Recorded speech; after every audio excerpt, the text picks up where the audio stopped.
Welcome to the SOB radio show, where we have fun, interesting guests, and hot topics. Each week, we offer insights into music, fashion, health, fitness, and humor. Do you have the perfect guest for us to interview? I want to know.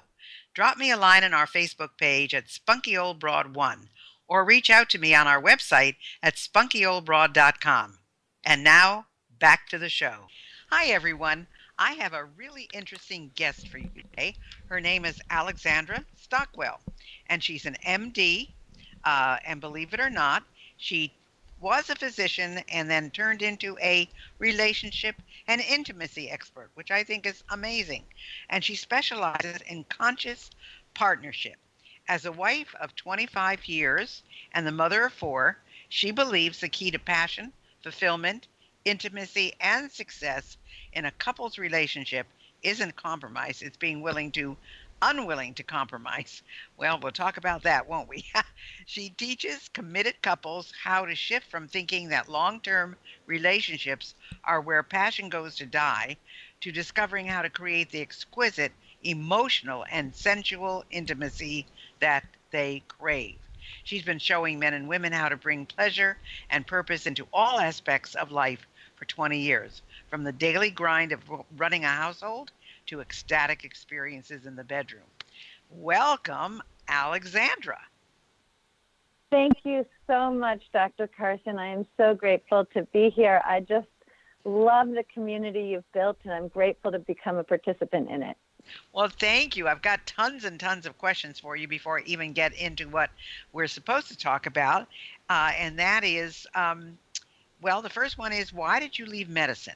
I mean, you go to school for many, many, many, many years, and it's very prestigious to be a doctor and very stable. And then you say you did it for something far more valuable. But yet, med school is med school. So tell us a little bit about that. I will, but I'm going to have to bring you into my world because I completely understand that question. And that question, I get that from people of every generation. It's a particular question for people in the baby boomer age range, but even people in their 20s ask me that. So the answer is that I did. I went to college. I went to medical school. I was a medical resident, and then I had my own small holistic medical practice. And the whole time that I was studying for exams, I was in school, I was working hard, I was working typically 90, 100 hours a week. Nowadays there are laws restricting how long you can have consecutive contact with patients. But when I was training, I routinely did 36-hour shifts and went home to sleep and started at 6 in the morning the next day. So that was my life. And I loved practicing medicine. I felt so privileged and so energized to serve patients in their time of need. And of course, yes, prestige, professional, stable, financially solid, all of that.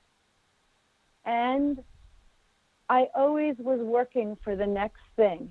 First I was working to get into medical school, then to pass those exams, then to get into the right residency, and so on and so forth. And then I was at the place where, in principle, I'd arrived. Did I have a big, huge amount of money saved up? No, not yet. But I had arrived, and I realized that doing things the way I was with the standard of excellence I maintained, I was compromising myself. I prioritized my patients over my family. If I was on call, and I was quite often, I didn't get that many calls because of how my practice was set up, but I was on call all the time. And in my thoughts, I prioritized my patients over my family and my family over myself. And I don't actually think anybody suffered along the way, but if I had continued doing that for 5, 10, 25, 30 years, I would have been squandering what Mary Oliver describes as this one precious life. And I really wanted to figure out how to come from full rather than just steadily depleting myself. Well, it's interesting. Maybe that's why so many doctors belong to group practices now. Maybe that's why many of the medical groups are being bought up by companies and so forth, because it's different how they're practicing medicine today. Not always good, do I think, but how they're practicing. And I know that I just recently had to switch primaries because the primary I've had three primaries like in 3 years. I had one for a long time, and then they started changing rapidly, and the communication is terrible. I mean, in fact, I'm under an oncologist's care right now, and he said, "Would you mind taking all these papers to your primary, because evidently they're not getting to him. He has no record of what I'm doing with you."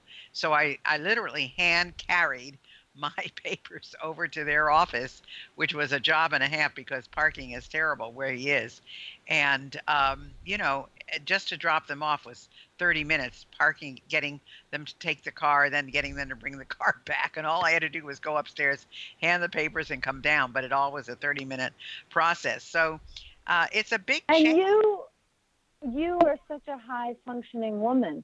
I mean, across the board, you're a high functioning woman, but there are so many patients, either due to their general ability to navigate practical things in life or because they're sick, cannot do that.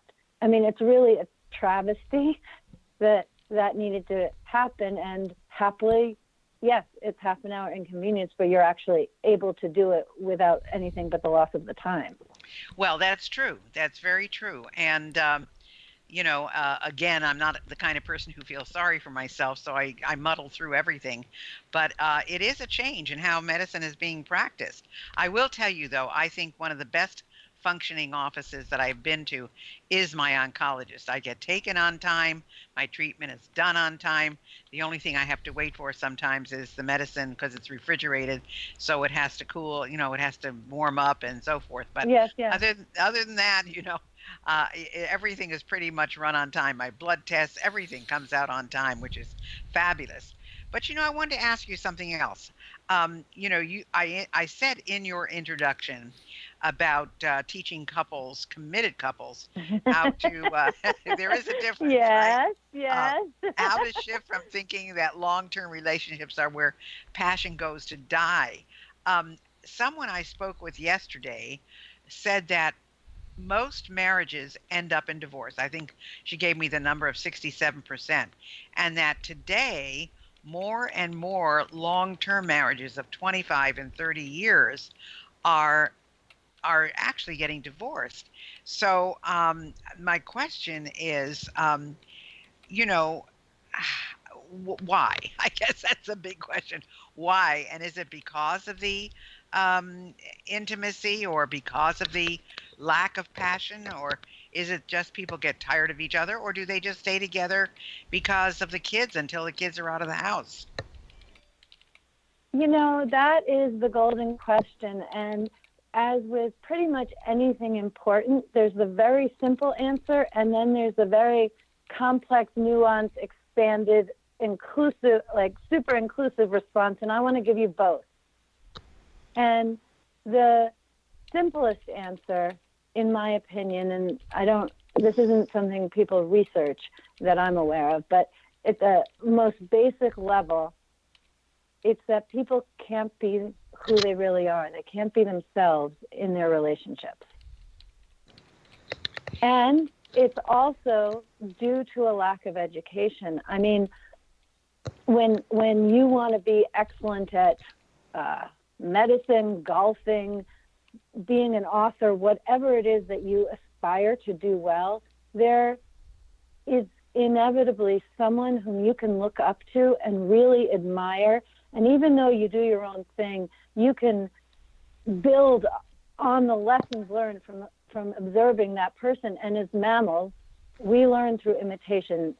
That is true from the beginning of life all the way to the end, that our basic way to learn as mammals is through imitation. And when it comes to relationships, there is a real dearth of models. Like, we may admire the relationship your parents had or your grandparents, but it's not a relationship that you want to participate in now, because times have changed.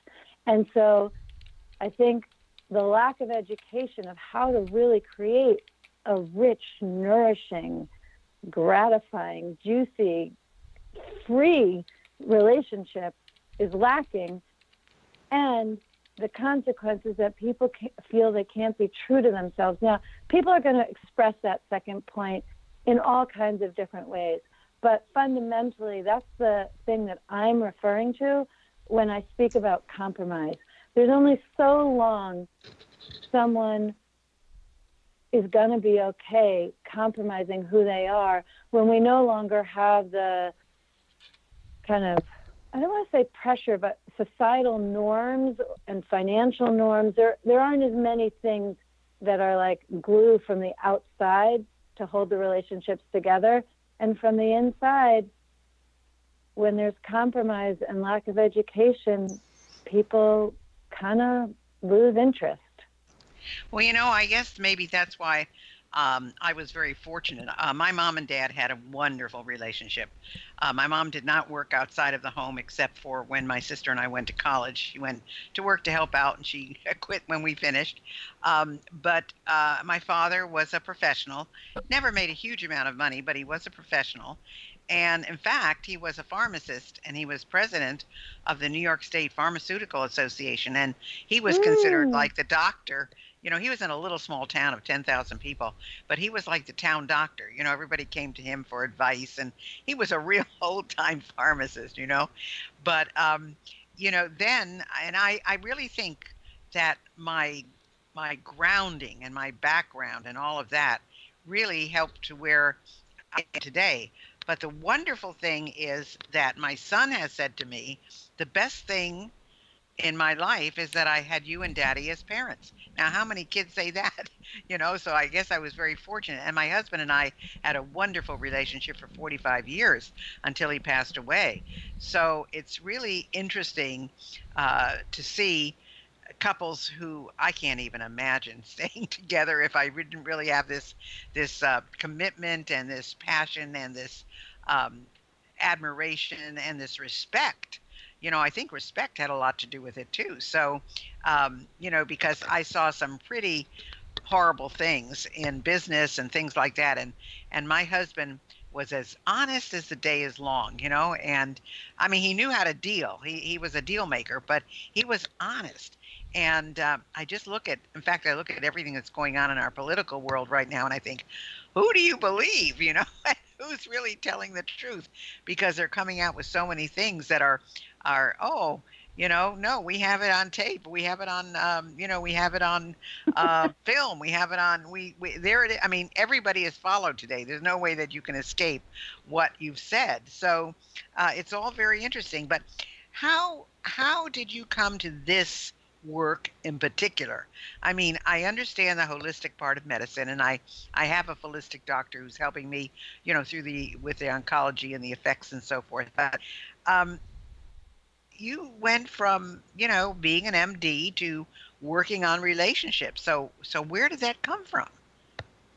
Well, I'm going to answer that, and I'm also going to respond to something you said, because I really do think we'll circle around to it, but honesty is the key to a passionate relationship. And the other thing which contributes to couples separating very often is that a woman gets her identity as a wife, and she yearns to really feel like a woman. And you clearly have lived a life where you had so much to contribute to your identity with all of your professional and personal achievements. And I think like being a mother is so good, and it's not enough at a certain point. And that's really the key, is can someone also really feel like a woman in the context of their relationship? And that is something which is relevant for me, because when I first took a sabbatical, I kind of knew I wasn't going to go back, but I set it up as a sabbatical for medicine. And I really went on a personal journey. In fact, one of the significant moments was I have 4 children, and my oldest is a girl. And when she turned 9, it was the morning of her birthday, and she was just radiant and joyful and wholesome and just this wonderful, wonderful human being, radiant. And and it shocked me because I realized things were going on in my life. My parents were getting divorced, and there was no part of me that felt that way when I was 9 years old. And I knew, again, because mammals learn through imitation, and as human beings we're mammals, that either I needed to access more of my own joy, or living at home for another 9 years, she would end up inevitably dialing down her own radiance because I was the model she would be following. And that really inspired me, and I started on a whole personal growth journey. I became a student at the School of Womanly Arts in New York, and I took all kinds of different personal growth workshops and read books and did therapy and really found my own joy. And in that journey, I took a training which was on sensuality and sexuality and really nourishing erotic chemistry. And it was a training as well as something that anyone could take. And I took it for my own gratification and delight and to nurture my marriage. And I thought on a lark, well, I'll participate in some of the practice labs in coaching. And after the first one, I thought, this is for me. I get to bring so much of what I learned and my expertise from medicine into coaching, and I can do it in this very targeted, transformative way. So I want to be very clear. I do not practice medicine, but of course I draw on my life experience as a physician.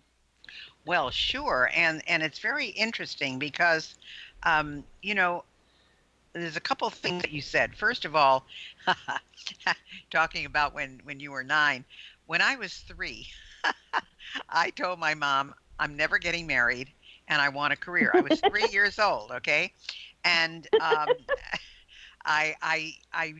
mean, I dated like crazy. I was very popular and I dated like crazy, but I had no intention of getting married.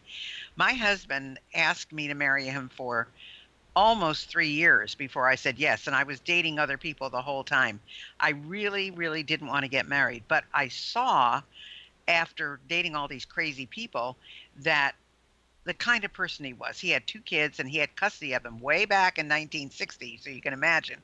And that is amazing. yeah, it was amazing. And I saw how he took care of them, and what he did on the salary he was making, which was next to nothing.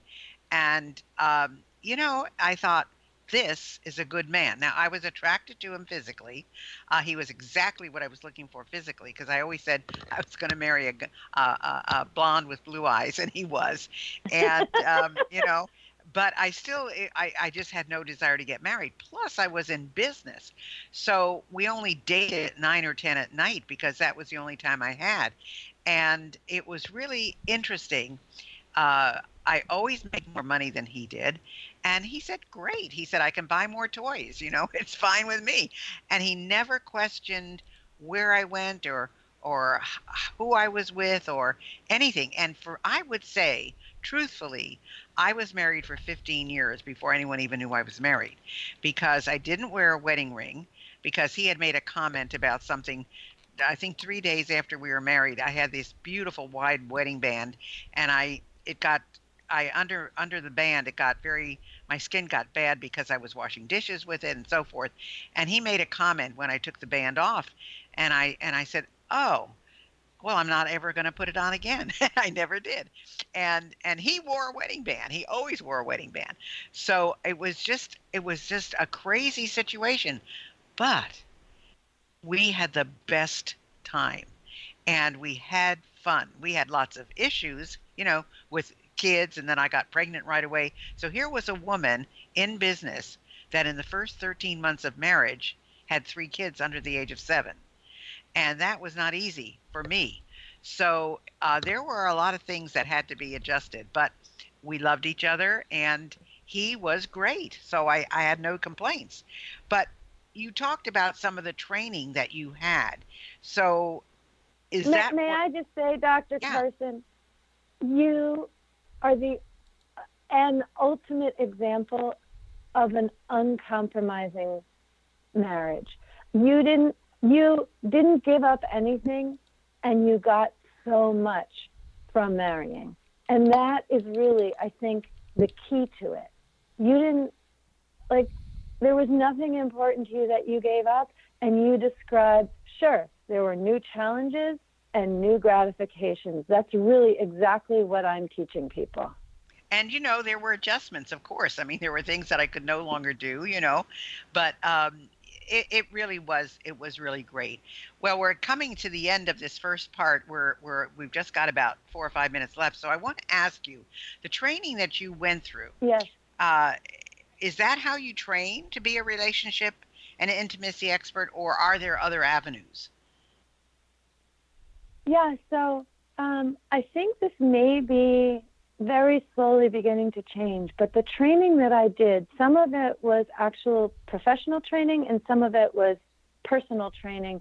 But everywhere that I went, every training I did, people were young or they were single and or they were polyamorous, meaning they had multiple partners at the same time, or they were into particular fetishes, whatever the case may be.